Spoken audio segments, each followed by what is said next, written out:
Muy buen día, ¿cómo están ustedes? Espero que mejor que yo, que estoy muy resfriada en este momento. Pero qué bueno que hayan llegado a este punto de encuentro, porque hoy día vamos a hablar de algo que nos ocurre a todos. Si alguien le promete que cambiará una conducta que es reprochable, ¿usted le cree?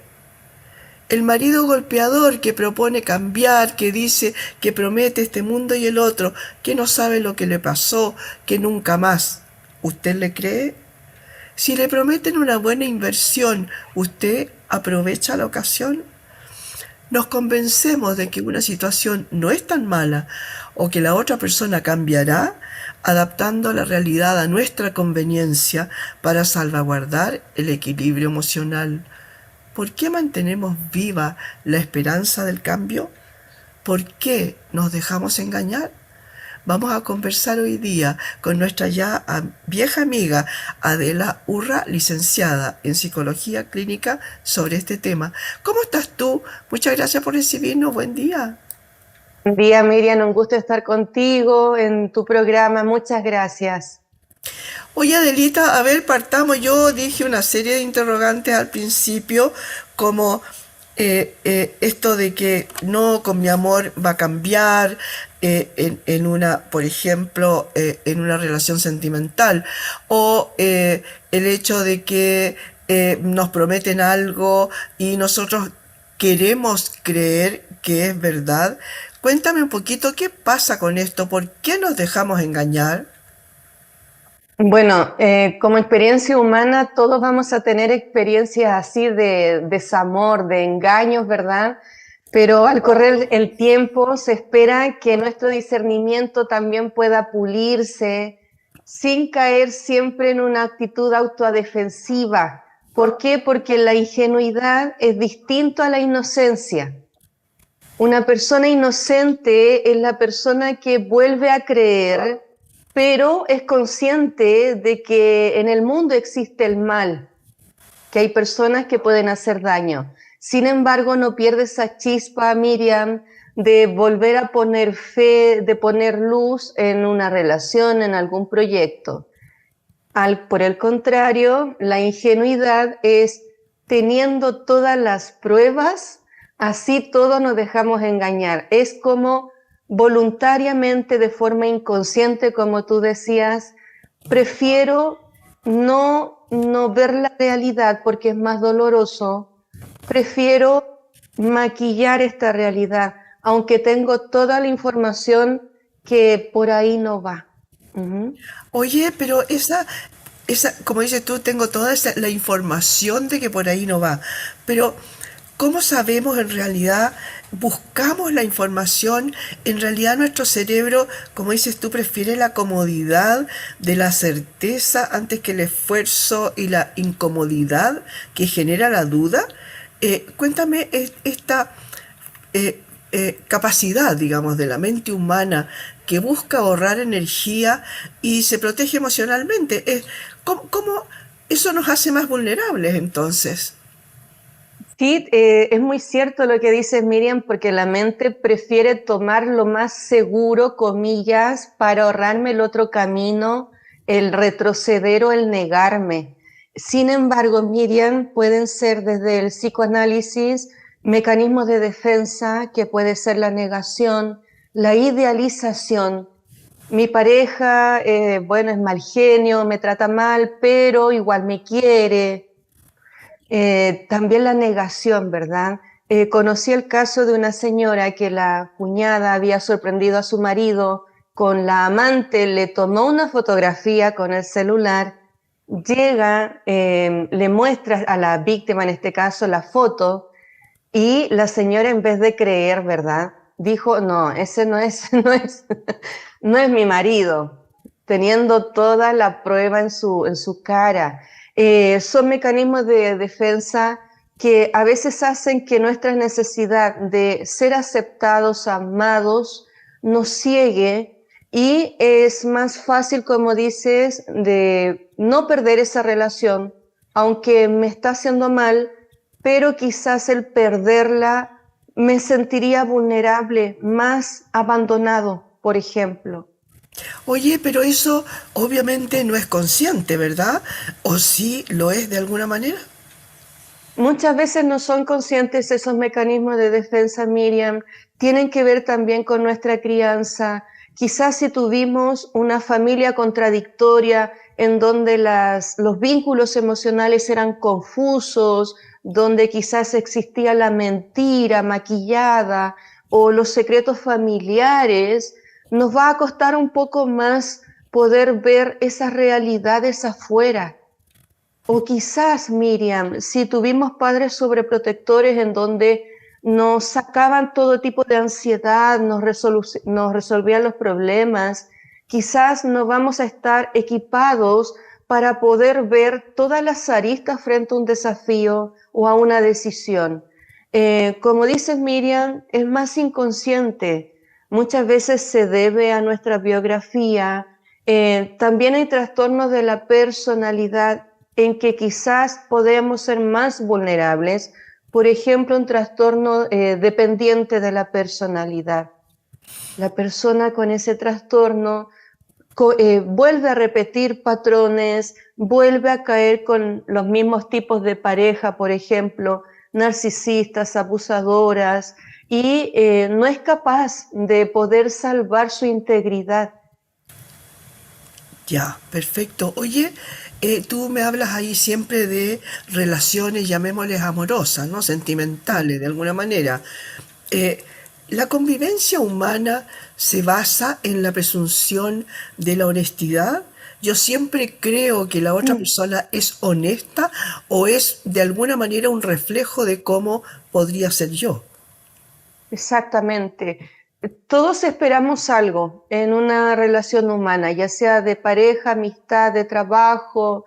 Sin embargo, tenemos que ser realistas en que quizás una persona tenga el valor de la honestidad en muy alta escala, pero quizás la pareja no la tenga o no vea que ese valor sea tan trascendental, por ejemplo. Hay que diferenciar en que mis deseos, mis valores siempre van a ser distintos al de otra persona. Ahora, con respecto a relaciones violentas o abusivas, por ejemplo, siempre van a buscar a este tipo de personas que sean más ingenuas, que quizás con hablarle lindo a una persona sé que puedo lograr mucho de esa persona y abusar en ese tipo de relación. Quiero decir que la persona ingenua mayormente se relaciona con personas que son más bien abusivas o van a pretender quitar ese grado de inocencia.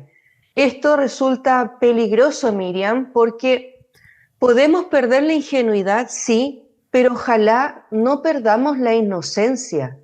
Que la inocencia, Miriam, es la capacidad de volver a creer, de volver a tener esa luz, de no ver todo que es malo, contradictorio, oscuro. Sin embargo, Miriam, hay relaciones muy violentas donde la persona quizás ha sufrido traumas, donde la persona que violenta borra, anula ese tipo de inocencia y eso podría ser fatal.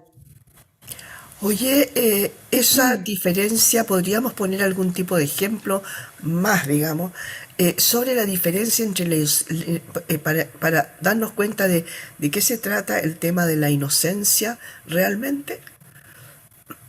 Es un tema base, creo yo, porque la inocencia permite, Miriam, mantener la curiosidad.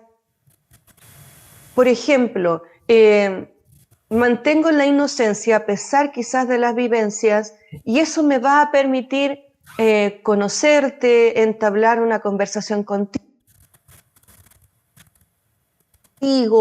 de que nos volvamos a reunir, porque existe esa sensación de la curiosidad de admiración, admirarte por el programa que haces, por las conversaciones que instalas. Sin embargo, cuando pierdo esa inocencia, quizás por experiencias pasadas, voy a estar siempre a la defensiva contigo. Y eso va a anular mi grado de curiosidad. Entonces, Claro. cuando se me invite a producir, a crear algo, yo voy a estar siempre pensando en lo que puedo perder, porque algo traman las otras personas contra mí. Por eso es tan importante, Miriam, que podemos perder ingenuidad, sí, pero ojalá no la inocencia. Ya. También pensar que no todas las experiencias son iguales, no todas las personas son las mismas. Oye, tú en algún minuto dijiste que de alguna manera nuestro cerebro arregla, digamos, la realidad y la incorpora como verdadera, un poco por el miedo al rechazo, por el abandono, por la soledad, por algo comentaste respecto de eso. Sí, por ejemplo, si estamos en una etapa con alta necesidad emocional, quizás alguien que llegue a hablarnos bonito nos va a servir para poder llenar ese espacio y quizás no vamos a pedir tanto.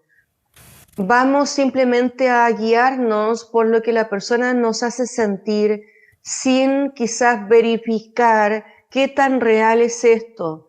Es por eso que hoy día podemos también, y hay muchas experiencias en que personas caen en estafas, incluso en páginas de citas, porque también tenemos carencias los seres humanos, tenemos vacíos que a veces preferimos llenarlo a pesar de las posibles consecuencias. En la ingenuidad, Miriam, siempre sabemos que hay algo que no está bien, lo sentimos, sin embargo preferimos tapar esa sensación. Es algo que la persona lo hace, ya sea con más o menos cuenta, a diferencia de la ingenuidad, perdón, de la inocencia. La ingenuidad es voy a hacer esto a pesar de que algo no me tinca, a pesar de que me haga daño, lo tapo, lo minimizo. En cambio, la inocencia es hacer algo sabiendo las aristas que están. Es ser conscientes de la realidad, pero yo elijo dónde, cuándo y con quién. En Perfecto. cambio, la ingenuidad es tengo la sensación que esta pareja me hace mal, me trata mal, me denigra, pero igual es bueno porque me dice que me quiere. O sea, la ingenuidad es, tengo aristas preocupantes, pero las anulo. Y la inocencia es, sé para dónde voy y yo elijo dónde y con quién. Perfecto, de alguna manera entonces Ujú. justificamos estas razones, ¿no? Sí, Estas sí. acciones. Ahora, yo investigando un poquito sobre el tema para conversar contigo, me encontré con una frase que la encontré muy buena.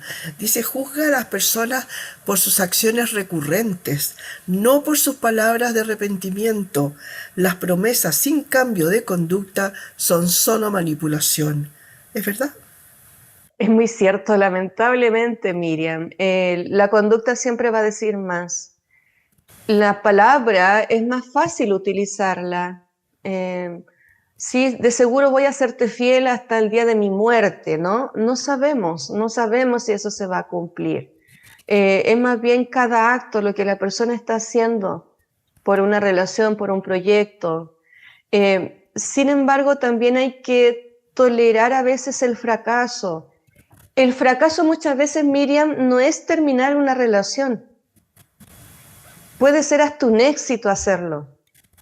Sin embargo, a veces vemos que es un fracaso. Es un fracaso en no haber continuado mi matrimonio de 25 años, es un fracaso no haber contado con esta persona como socia, pero no siempre es fracaso. Quizás es una liberación incluso.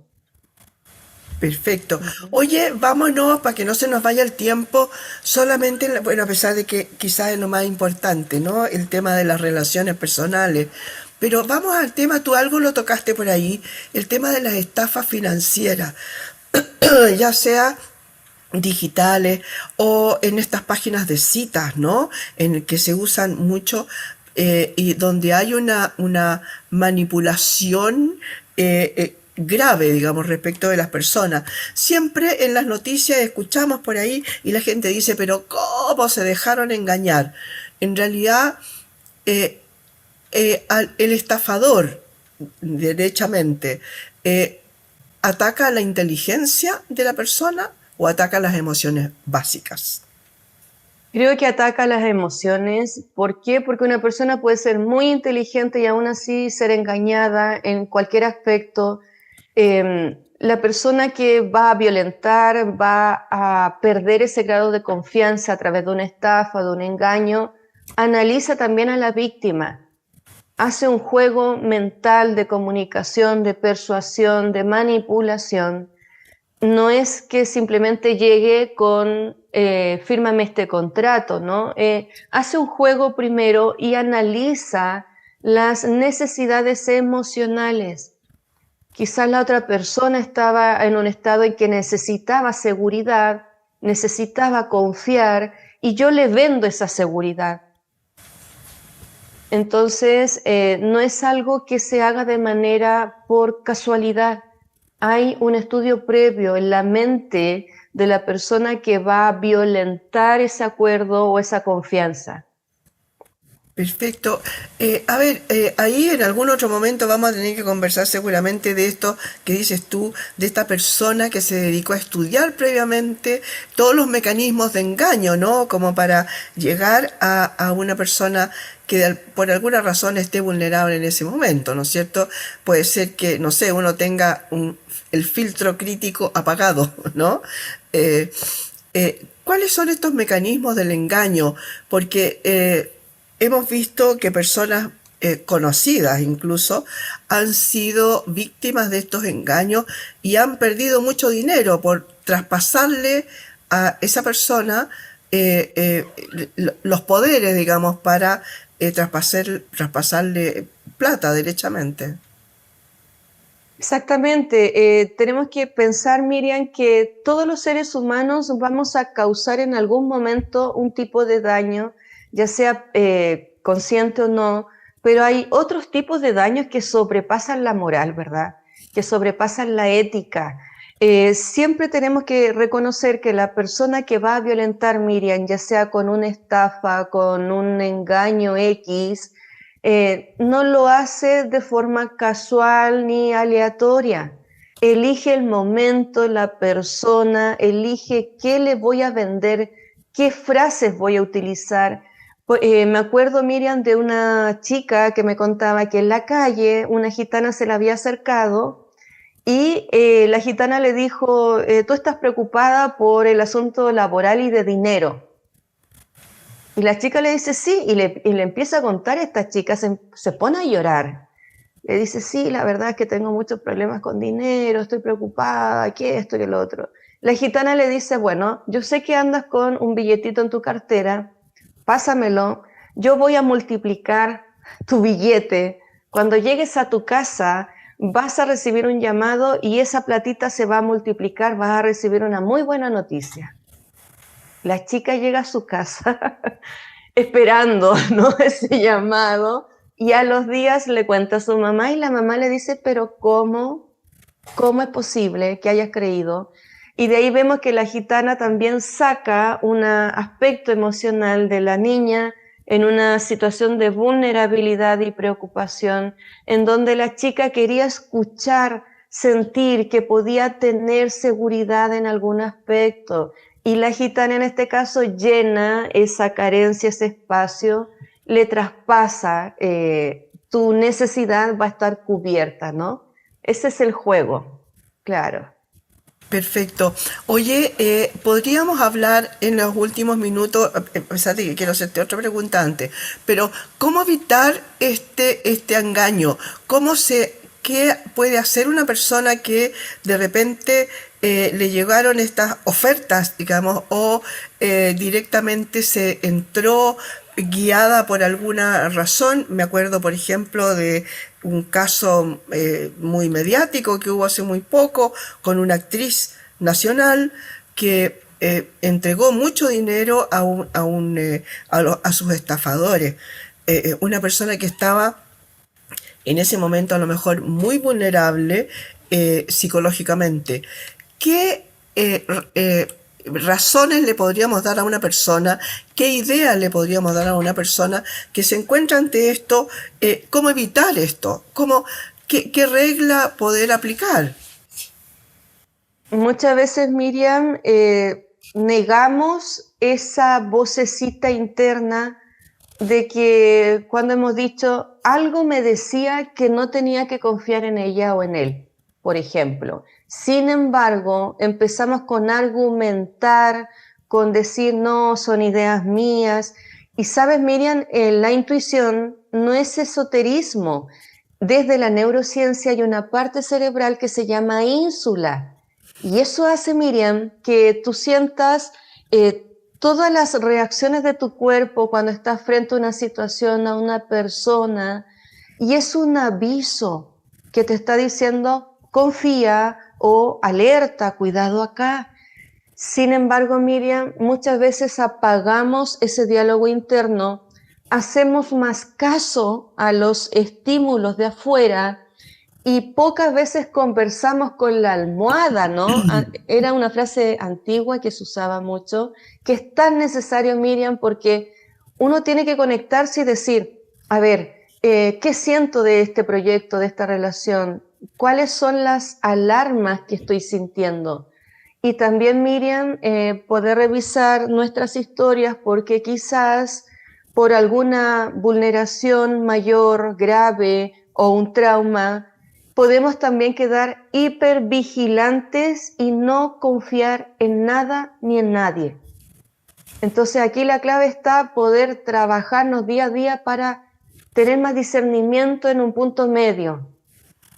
Perfecto, o sea, cuando el estafador o llamémoslo en general, digamos, el estafador, el engañador, te pone presión por el tema de una oportunidad única o porque ahora es ya, y te pone presión a tu tiempo, si algo te llama la atención, hay que esperar un ratito, digamos, conversar con la almohada, aplicar la regla de las 24 horas, hay que responder al impulso con verificar primero la información. Sí, claro, Miriam, es muy sabio lo que estás diciendo porque no podemos tomar decisiones o muy tristes o muy alegres, porque desde lo cerebral actuaríamos con el sistema límbico, emocional, pero como tú bien dices, anulamos la razón, el planificar, el observar, y esto cómo se llevaría a cabo, ¿sería posible y realista lo que me están diciendo? Por eso, Miriam, en las estafas siempre van a actuar desde lo emotivo. Le Claro. van a preguntar a la persona qué es lo que busca, cuáles son las necesidades, y Claro. en base a eso le presentan un plan que llena la carencia que la persona está esperando en esa etapa de su vida. Perfecto, me quedó Ujú. clarísimo. Y para terminar, ahora sí, hablemos del autoengaño. Hay personas que en realidad, con el tema del mecanismo de defensa del ego, nos mentimos a nosotros mismos, entendemos que tenemos una imagen que no es, pero nos vamos cada vez autoengañando. Minimizamos, por ejemplo, los malos hábitos. Un cigarrillo no pasa nada, no me hará daño. Saqué un dulce de alguna parte, no importa, es una cosita. El dueño de esto no se va a hacer más menos millonario porque yo me robé algo, etcétera. Siempre tratamos de admitir que un error doloroso ya no lo es. Cuéntame un poquito qué pasa con el autoengaño.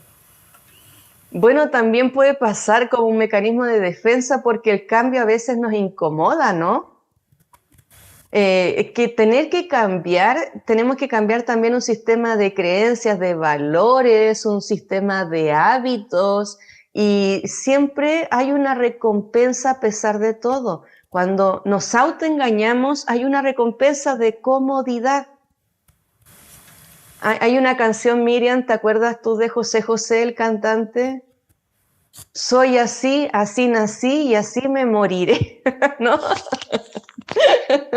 Qué cómodo eso, ¿no, Miriam? Porque no obliga a la persona a primero hacer un autoanálisis y también, Miriam, de pensar en las consecuencias que se está creando a la persona o le está creando a otros Claro, incluso, a sus seres queridos, por ejemplo. claro, Ujú. claro que sí. Oye, Adela, muchas gracias por haber conversado hoy día con nosotros. Un gusto de verte, Miriam. Siempre es un agrado estar contigo y estar en este canal que promueve las conversaciones, los temas cotidianos interesantes. Hace falta eso. Muchas gracias. Oye, sí, Sí, ya se sabe que nos hace falta para una próxima oportunidad conversar ahora desde el otro lado. No porque nos dejamos engañar, sino que por qué engañamos, qué hay detrás de todo eso, ¿no? Algo está pasando con nuestra mente. ¿Qué te parece? interesantes los temas que usted me propone. Encantada, yo Dale, encantada, Miriam. dale, nos encontramos entonces una próxima oportunidad para hablar de ello. Conversamos hoy día con Adela Urra, ella es licenciada en psicología clínica y conversamos de por qué mantenemos viva la esperanza de un cambio de una persona, por qué nos dejamos engañar. Muchas gracias, señoras y señores, por haber estado hoy día en este punto de encuentro.